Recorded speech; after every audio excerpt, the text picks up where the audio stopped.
So, during this session on logistics and the supply chain management, I will be discussing two important the topics. The first one is the reverse logistics and environmental supply chain management, which is also referred to as the green supply chain management. So, this is an important issue. I am going to discuss this aspect, and supply chain performance measurement system is essential in today's industrial context for majority of the organizations. So, hence as a learner you must have adequate knowledge on how to measure and evaluate supply chain performance.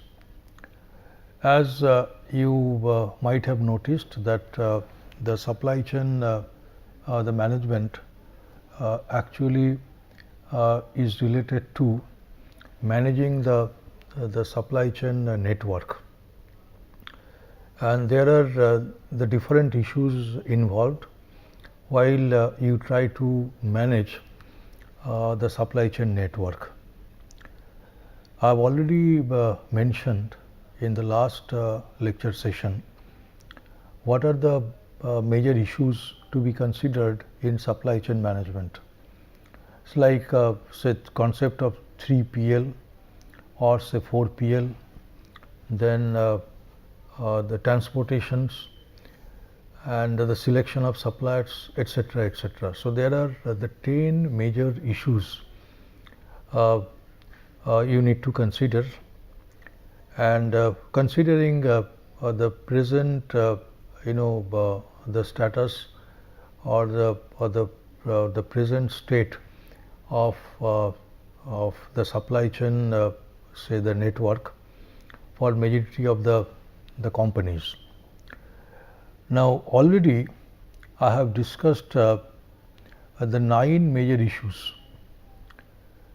Now, the remaining one is reverse logistics and environmental SCM. So, that I am going to discuss now. And in today's industrial context, this particular issue we cannot avoid, and that is why we always say that the reverse logistics and environmental supply chain management has become highly relevant for overall supply chain management for any organization. Now, what is this reverse logistics and environmental supply chain management? So the first we should understand what is reverse logistics, and then at the next step we will also bring in the issues of the environmental supply chain management. So, as the name suggests, here two important issues are addressed. The first one is the reverse logistics, and the second one is environmental supply chain management. Now, what is the reverse logistics? Now, reverse logistics refers to the supply chain networks. Already we have understood what is a supply chain network, what are the members in the supply chain network. Now, it is essentially a kind of supply chain network where the products such as reusable containers, equipment on short-term rental and distributed by a company to its customers are subsequently returned to the company. That means, when you use the term product in the supply chain management concept, now the product has got a wider connotation or the meaning, in the sense that there are different types of the products or say the parts or the components, they are in circulation in the supply chain network at different points in time. Now, what you need to do, that means your first exercise is classification of all these products which are in circulation in the supply chain network. Now, what do you find that for transporting the materials or for storing the materials or the products of the different types, you need to use the containers of different types, of different sizes. Then you may hire different kinds of equipment, that means on rental basis. And what you can do, that means there are many items you can also distribute to your the customers. Okay, so so these are essentially you can reuse. So what is important is that these are what you try to do, to make sure that you create a separate or say parallel, the logistic systems with which these units of the products or these types of products are returned to the company. Okay, company here basically the focal company, and so this these aspects must be there in the supply chain management. And what you can there are many advantages you may have if you create your reverse logistic systems. So one by one we'll tell you, we'll discuss all these aspects. Now, this is the first thing you do, and in the next important issue is the environmental supply chain management. Now, what is environmental supply chain management, or sometimes it is referred to as the green supply chain? It refers to a set of environment friendly supply chain management policies, okay, such as design for environment. Okay, so when you talk about say the product design, it has got several dimensions, like say the design for assembly, design for maintainability, design for serviceability. Similarly, in today's context, you must adopt the concept of design for environment. Similarly, the design for disassembly and design for reuse. So these are the specific aspects as far as environmental management is concerned. You must adopt these the design principles, and there must be the concrete methods for using or for implementing the concept of design for environment, design for disassembly, and design for reuse for the product which you are going to say the produce, and which you are going to the supply to your customers as per the demand. Now, this environmental supply chain management, that means it refers to the SCM policies, using all these the design approaches, and this is to be adopted in response to concerns. Now, this point is to be noted: adopted in response to concerns related to effect on natural environment. That means your product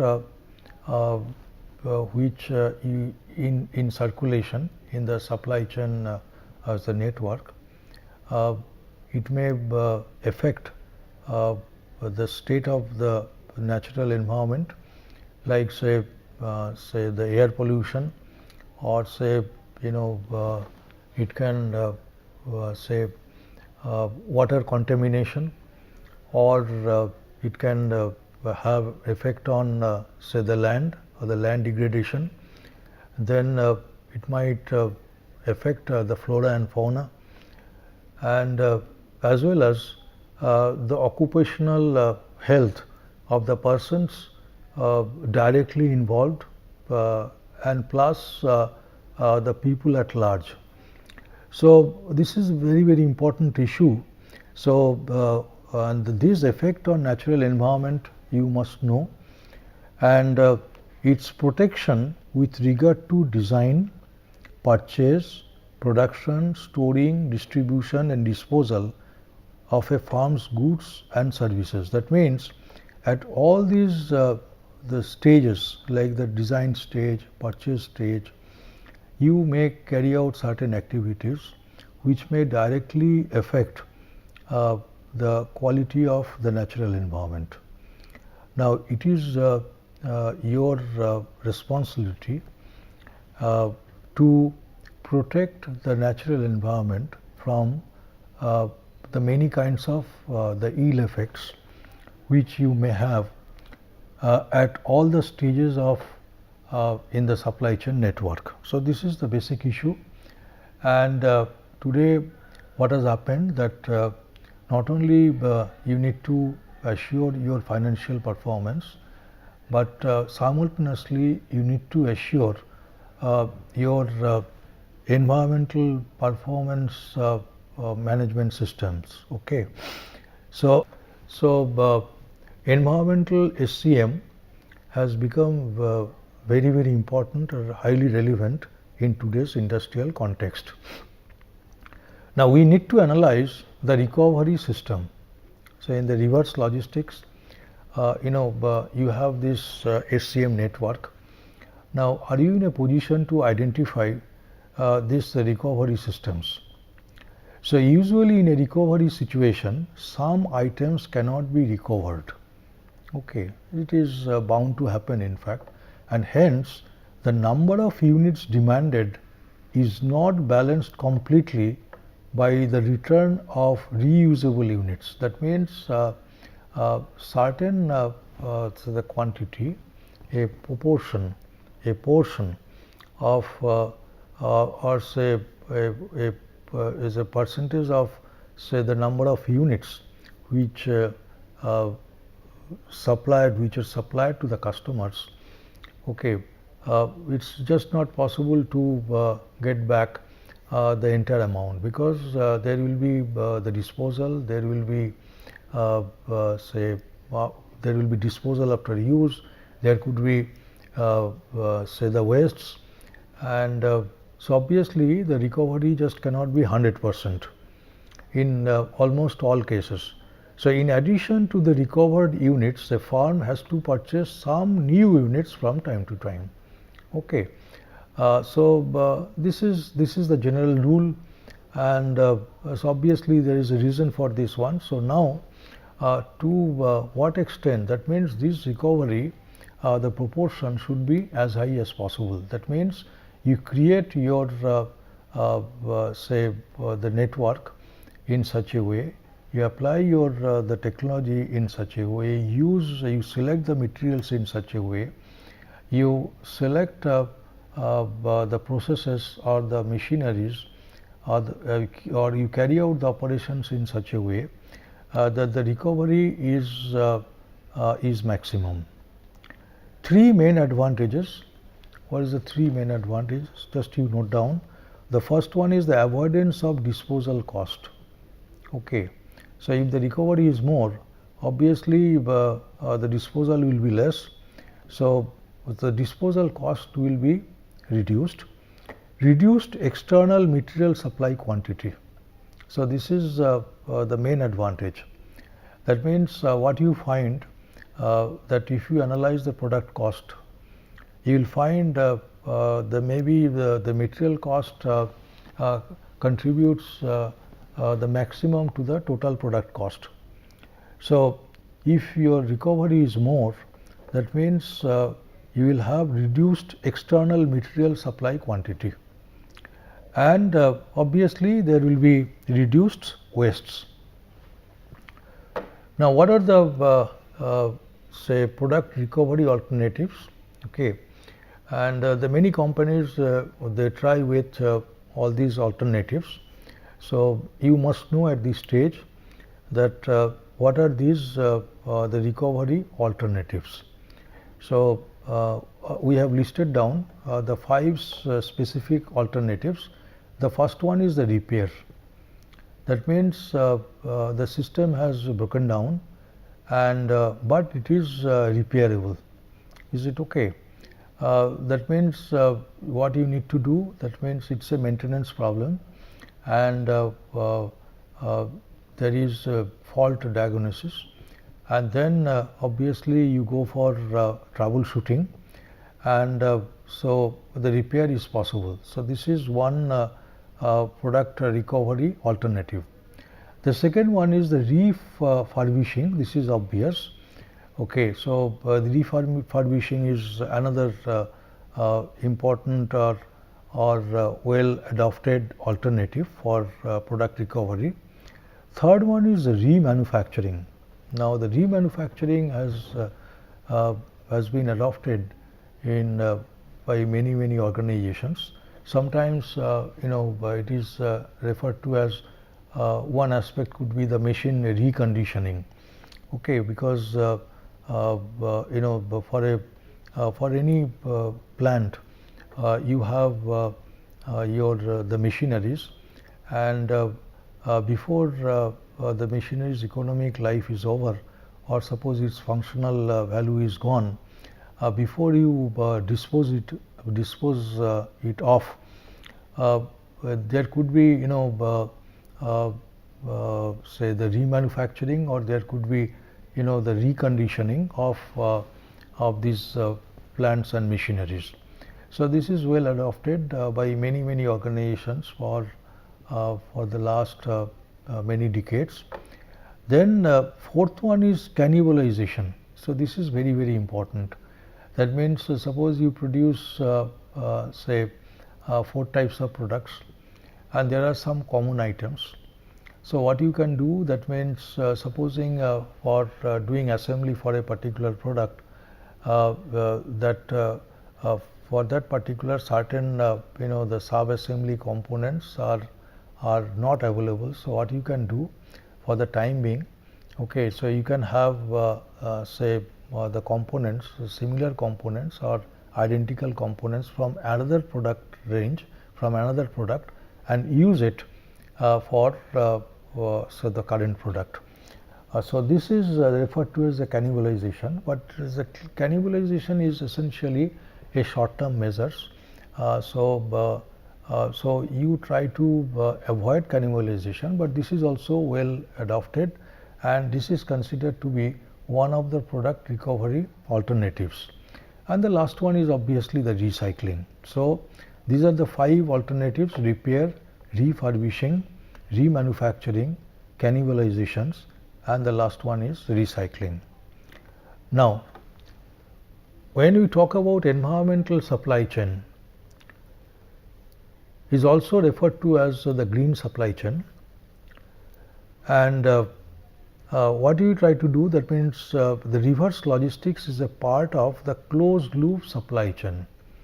Okay, so usually when we propose the supply chain network, it is usually it is a closed loop supply chain, and if it is a closed loop supply chain, obviously the reverse logistic is feasible. But if it is an open loop supply chain, then you don't believe primarily in the concept of reverse logistic. Now, how do you represent and closed loop supply chain? So in the closed loop supply chain, you have the forward logistics and you have the reverse logistics. In the there are 8 the principal the elements in this closed loop supply chain. So in the forward logistics, what you have, that means first is manufacturing, then the storing, then distribution, and then the consumption. That means the product has reached at the customer's level. So this is referred to as the consumption. That means you start using it. After you create a logistic system in such that certain amounts of the products are returned, okay, and there could be many reasons for its return, right. You will very soon you will come to know what are the possible reasons of returning. So, certain proportion is returned, and out of this return amount you have to dispose. That means they are not in they cannot be used, so they are to be disposed. The remaining amount or the remaining the types of items which have been returned, okay, which you feel that it can be reused, so they are to be properly sorted. That means there could be the different types, and they should be sorted based on their the condition, based on their type and all. So, this sorting is an important activity, and once they are sorted, then you may go for remanufacturing.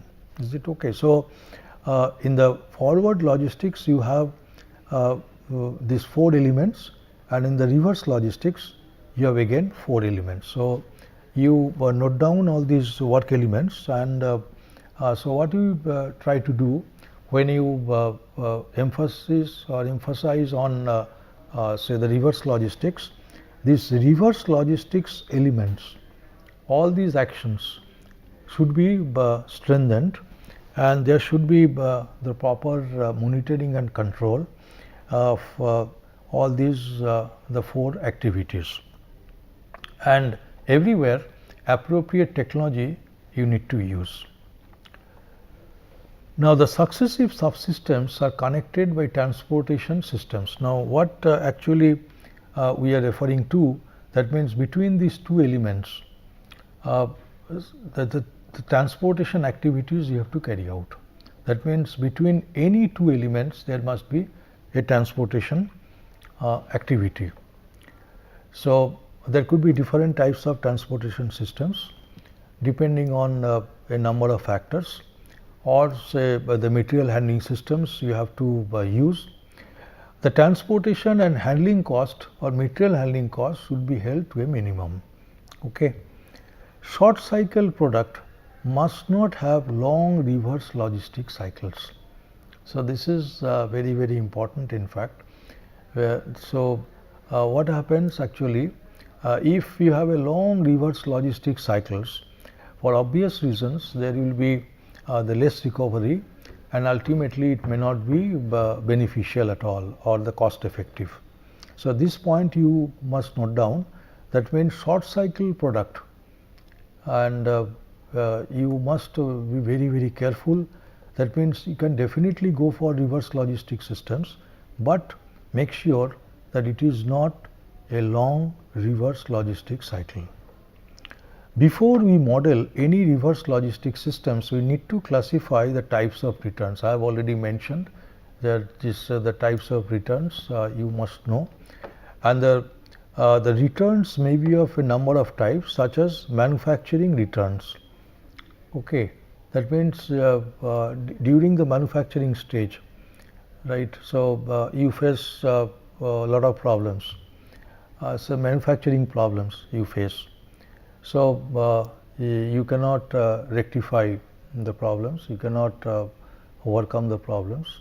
So, this is referred to as the returns from the manufacturing systems. Then it is a commercial returns.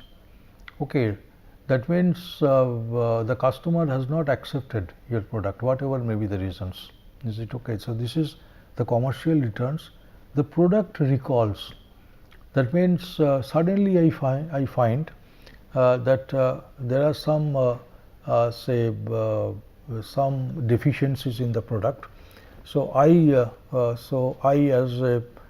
as a company, okay, as company representative, I take a decision that I must go for product recalls. Then warranty returns is obviously the warranty. That means it is within the warranty. The item has failed, so now it has been returned to you, and you go for the repairs and maintenance work. the service returns, okay, this is one, and end of use returns and end of life returns. So, end of use returns, okay, and end of life returns. That means here say you use it and then you say I cannot use it further or anymore, so I am returning it. Whereas end of life return means now it is essentially a disposal. So, these are the possible types of returns. Now, the supply chain is a network of multiple business entities and complex relationships. Okay. So, it is a network of multiple business entities and complex relationships, and the complexity of a supply chain of an SC is shown in figure. So, this is if you look at this particular network, you can well imagine how complex the system is. So, here what you have, that means this is the total supply chain. We have already referred to the supply chain network.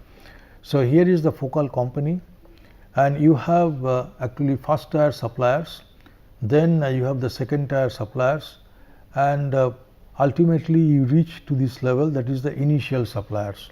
Similarly, on the right hand side you have so the first tier customers, then these first tier customers are linked with the second tier customers, and ultimately you have the end customers.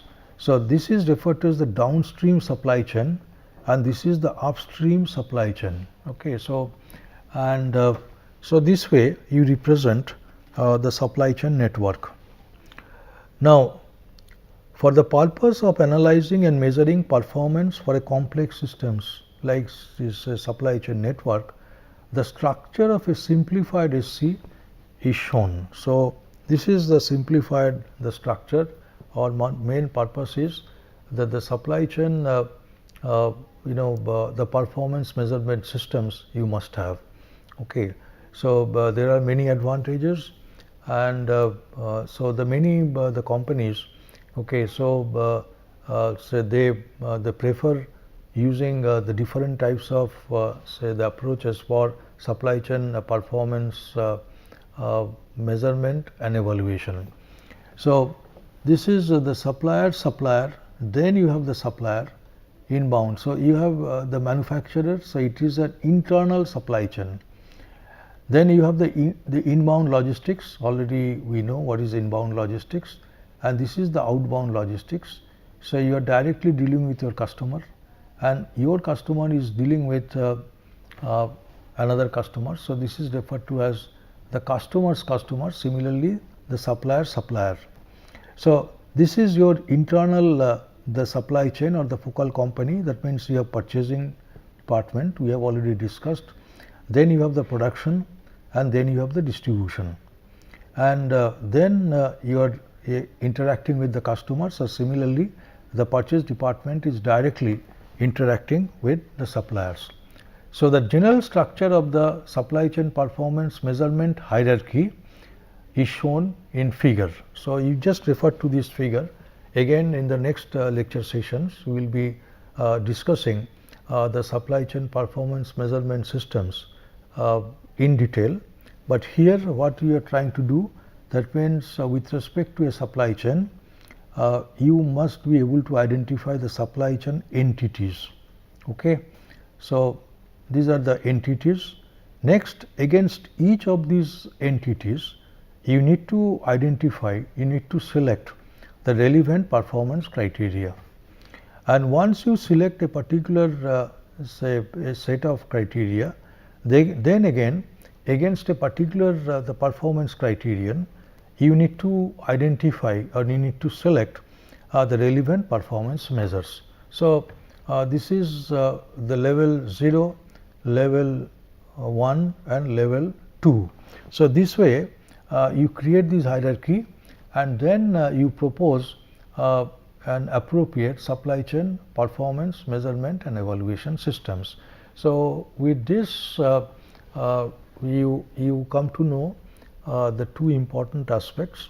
One is that what is this reverse logistics, as well as the environmental supply chain management, and why this issue has assumed importance in today's industrial context, and how to identify the relevant parameters and the factors say the related to this important issue. This is one aspect, and the second aspect is what we have discussed during these lecture sessions. We have just introduced the concept of the supply chain performance measurement system, for which a particular say the methodology you have to follow, and this the methodology we are going to discuss in our next lecture session. Thank you.